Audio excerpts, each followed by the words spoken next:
It's nearing the end of the year, which means it's time for a lot of parties. But what are you gonna do when all of the festivities are over?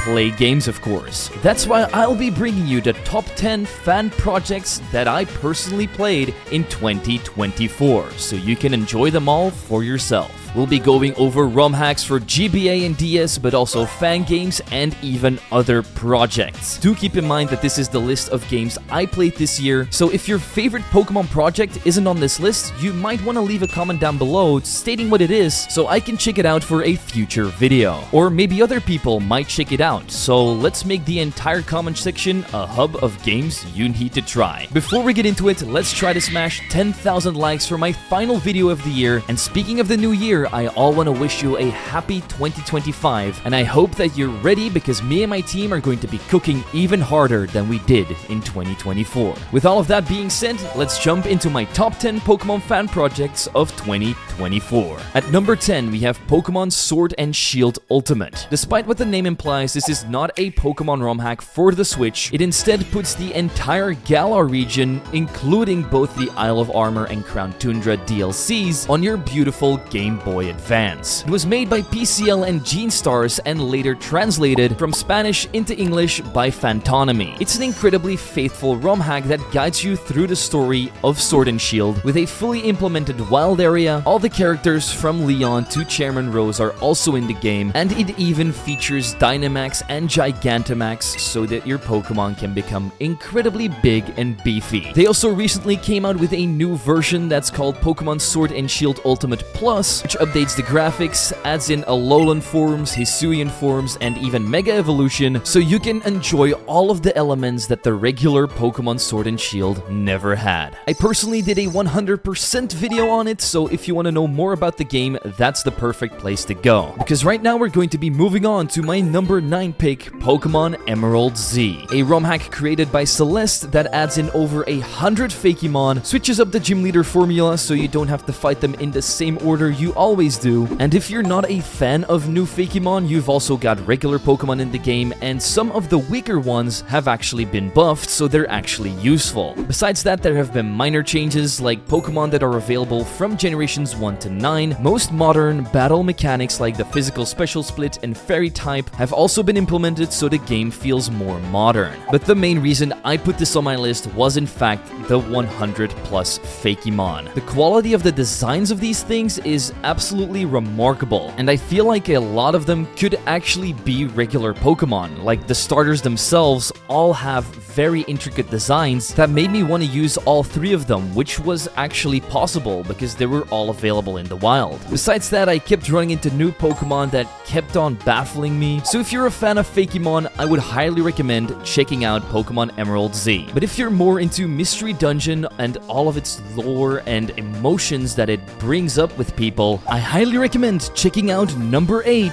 Pokemon Mystery Dungeon Episode 0, A Dark Past. If you decide to check this one out, I highly recommend that you try out the regular Explorers of Time, Darkness, or Sky, because this entire game is a prologue based on all of those stories. You'll uncover everything of 2 of the greatest Pokemon characters to ever face the Earth, Grovyle and Dusknoir, as you dive into their past and check out the paralyzed world before our hero in the main games was there. How did Grovyle survive the journey? How did he come to stealing all the time gears? And why does Dusknoir serve Dialga, and does he want to stop Grovyle so badly? Because as it turns out, all those years ago, they even used to be partners, who even had an entire group of friends that they wanted to protect and save the world for. Also, they could see the sun rise one more time. There were other dark forces at hand before Dusknoir that were stopping them from achieving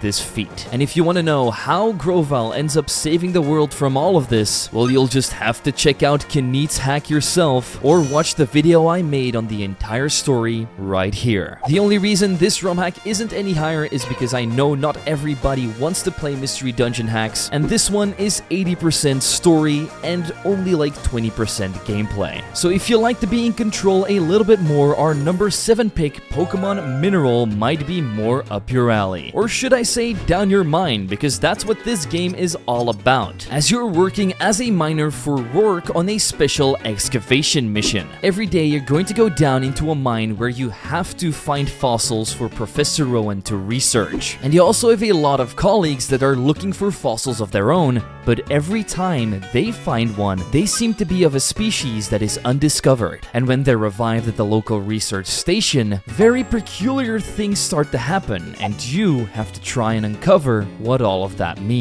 Whether it may be finding a place that hasn't been uncovered for hundreds of years, or unmasking an evil plot from a mastermind that might be more familiar than you think. As Pokemon Mineral literally lets you dig through the past in order to potentially save the future. If all of that sounds interesting to you, you can check out Shadow 56 Bomb's Fangame right now, or stick around for our number 6 pick, which isn't a Fangame nor a ROM hack at all. It's a browser game that can only be played on your PC called Pokemon Auto Chess. The main reason I put it here is because I got addicted to it for several weeks once I found out it existed. The game is straight up pure fun, but you are going to need to learn a couple of things before you get into it. Like, what is an auto chess game? Well, it's kind of like a battle royale where 8 players engage in a last man standing turn-based contest. As every round you get the opportunity to gain money and use that money to buy Pokemon. Every Pokemon has its own typing, just like in the regular games, and the more you have of a single type, the better your synergy boosts are going to be. These synergy boosts are going to help you a ton with taking down opponents. Some of them might give you extra attack speed, or give your Pokemon armor to survive your upcoming battles easier. That's of course not all, you can also buy more of the same Pokemon so that they can evolve and become stronger, and even buy and combine items to try and get an edge over the other opponents, who will all of course be doing the same. In the end, only the best and luckiest will still be standing to gain that precious elo so you can see yourself go up the leaderboards. There's a lot more to this game, like tournaments you can join and avatars for you to collect, so if you want to try out a Pokemon game that's online and totally different from anything you've played, Keldon's Pokemon Auto Chess might just be for you. But there's also a possibility you think this is absolute trash. That's why number 5, Pokemon Garbage Gold, is here to save you like it saved me. But I do have to say that this DS ROM hack of Pokemon Heart Gold isn't for everybody, because it's a trash log game. And if you don't know what that means, it's basically saying that you can only use bad Pokemon with base stat totals under 425. With a few exceptions. The usual powerhouses of playthroughs like Charizard, Staraptors, and the legendaries from the box art are not going to be available to you. There's a high chance you can use their pre-evolutions, but they just won't evolve into the final thing. Take Machop as an example. He can evolve into Machoke, but will never evolve into Machamp, because that will make him too strong. But there's something about Garbage Gold that I absolutely loved. It created an entire story around that concept, explaining why Pokemon won't evolve into their final forms, and adding in tons of new characters that aren't in the regular Heart Gold and Soul Silver story, so it almost feels like you're playing a totally different game. A couple of examples are that a lot of Pokemon Mystery Dungeon characters like Grovyle, Celebi, and other people from the Pokemon Guild are tied into this story. And as you go further and further into the game, you'll realize that a lot of the places that you know and love have been changed, which is something that's almost unseen with DS ROM hacks. They mainly just go for difficulty and don't really change the map around too much. And that might be a reason why I love Garbage Gold a little bit more than other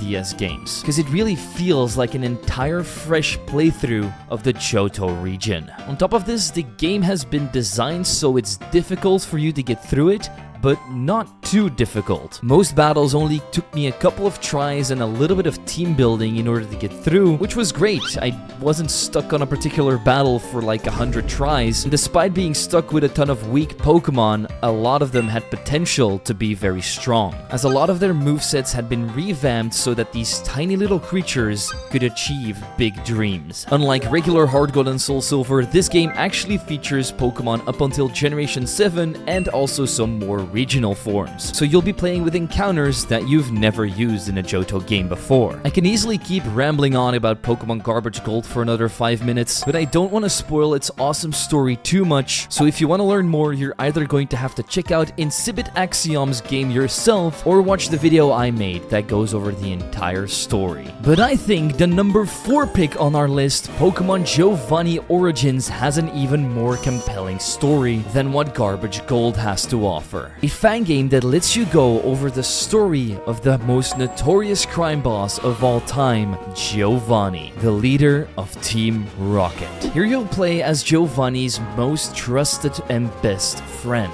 But there's a twist as you get arrested and forced by the police to tell every little secret you know about your best friend Giovanni. Dig through your memory as the game sets itself 20 years before the events of Pokemon Red and Blue. This means Giovanni's just a teenager, a kid himself, and his biggest downfall, Red, hasn't even been born yet. For example, did you know that all of this started in Saffron City, where he was born? His father died in a fatal accident many years ago, and his mother, well, she's been kind of cold to him his entire life and just wants him to join the family business instead of pursuing his dream as a Pokemon champion. But Giovanni just couldn't let that dream go, and if his mother wasn't going to give him a Pokemon, he was going to do it himself, as he heard about a new company called Sylph Co. that just established itself in his home city. He knows they make a ton of Pokemon items like potions and Pokeballs, so he decides to break in with his best friend and steal a Pokemon for himself, his oldest and most trusted pal, Meowth. He traverses the entire Kanto region and does tons of horrible stuff, starting off with something small, like stealing a Pokemon, and working his way up to bigger and bigger crimes until he eventually is the mob boss that we all know today. I'm not going to spoil you with how that happens though, you're going to have to find that out yourself, but there's a lot to unpack here. You can traverse 2 regions, Kanto and Johto, which is going to give you tons of time with the game, so it's not going to be just finished in one sitting. As I said before, the game is also set in the past, so not everything you know of these 2 regions is going to be there, like different gym leaders who were there all those years ago. Cities you know and love might still be tiny little towns that need to develop, and routes might look very different to what you know and love. But that's not all, as the game features a ton of side quests with various rewards, a ton of boss battles that can add a big challenge to your playthrough, and even dark Pokemon, which aren't dark types, no, they're Pokemon that Team Rocket turned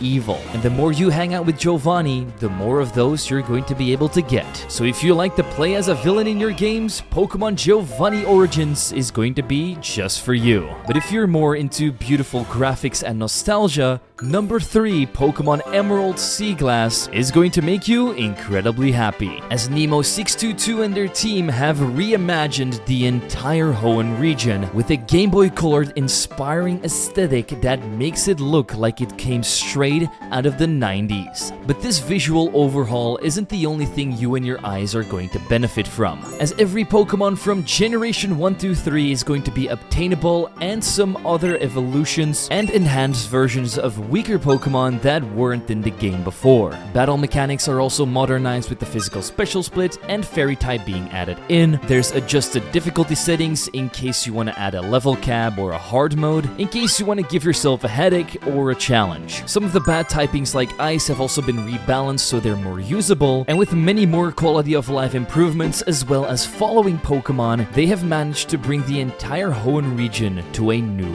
level. And while I might be biased because Generation 3 is my favorite, I think the adorable new art style might also have something to do with it. So if you want to please your eyes for a couple of hours, I highly recommend giving Pokemon Emerald Seaglass a shot. Now there's only 2 projects left, and one of them absolutely blew up this year. That's also why it's number 2 on the list. Just like Pokemon Auto Chess, this one is going to be a browser game, so you can play it basically anywhere on your phone or on your PC. And if you haven't heard of it, get your head out of the sand, because it's obviously PokeRogue. It is what it implies, a roguelike game. And at this point, I'm pretty sure everybody knows what that is, and if you don't, you might want to look it up. In PokeRogue, there is no overworld. Instead, you go through procedurally generated worlds where you'll encounter wild Pokemon for you to capture, trainers for you to beat, and bosses that will make your life a living hell if you don't watch out. We've got 3 main modes in PokeRogue now: Classic,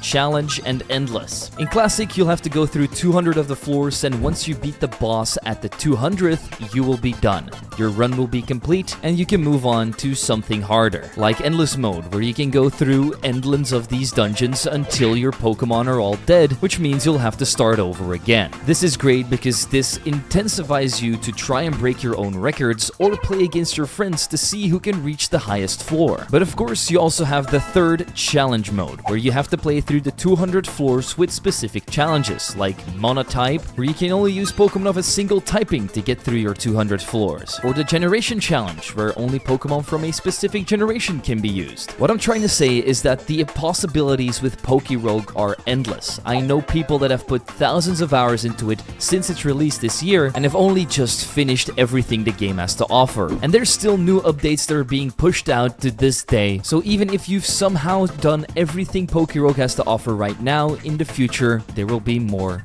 to add. I'm telling you, if you're ready to get addicted to Pokemon again in a totally different way, just boot up your favorite web browser and try out PokeRogue. Now, with all of the hours I've put into PokeRogue, I really thought it was going to take the #1 spot. But there was one game that took away all my attention and just kept on popping up in my head over and over again throughout the year. And even though I played it back in January, I knew this was going to be my fan game of the year. I mean, the video I made on this game has over 1 million views now, which means a lot of other people must be enjoying it as well. It is obviously Pokemon Reunion. You get to play as the most legendary Pokemon trainer in the entire universe, Red. But not just at the start of his journey. No, he's just defeated the Pokemon League and done his training at Mount Silver and has returned to the Kanto region. And while your mom and Professor Oak might be incredibly happy to see you again, your return is pretty short-lived when a lot of unspeakable and unexplainable things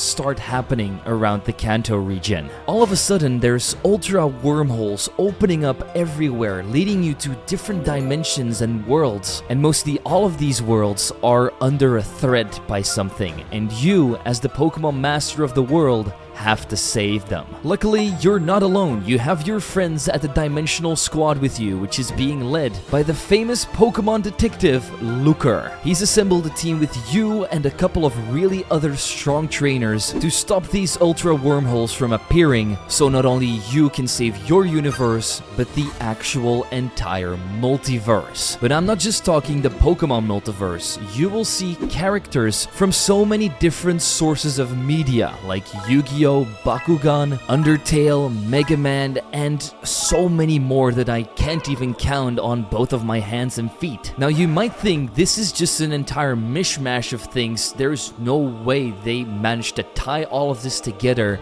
in a compelling way, but that's where you're absolutely wrong. The story in Pokemon Reunion is so good that it made my #1 pick as Pokemon fan game, not only from this year, but the best fan game I've personally played ever, with a new evil mysterious team that you have to take down, and so many opportunities for you to make new friendships and build a team that really represents your ultimate Pokemon team. So if you're looking for the ultimate Pokemon universe like Marvel's Endgame, don't look any further. Pokemon Reunion is going to make you happy, going to make you satisfied, and leave you with an impression of always wanting more, which is great because they're still updating the game to this point and bringing out new chapters, as Taka and his team are incredibly dedicated and have built an entire community where you can speculate about what could be coming next. And you don't have to speculate long, because from what I've heard, Chapter 3 is going to be here very soon. And you might even see me as a cameo somewhere in the game, which I find incredibly exciting. But with that, I'm going to end off my top 10 Pokemon Fangames of 2024 list. Again, if there is something you disagree with, let me know in the comments down below. I would love to see you guys' top 10 list of the games you played this year, because maybe that will give me the opportunity to find a couple more gems like the ones in this video. With that all out of the way, I want to thank all of you for watching me throughout the year. It has been an incredible one once again, but I believe that we're going to be seeing some of the best Pokemon games in 2025. So if you haven't subscribed yet, jump aboard because we'll be checking them out once they drop in 2025. Thank you very much for watching, and I'll see you guys next year.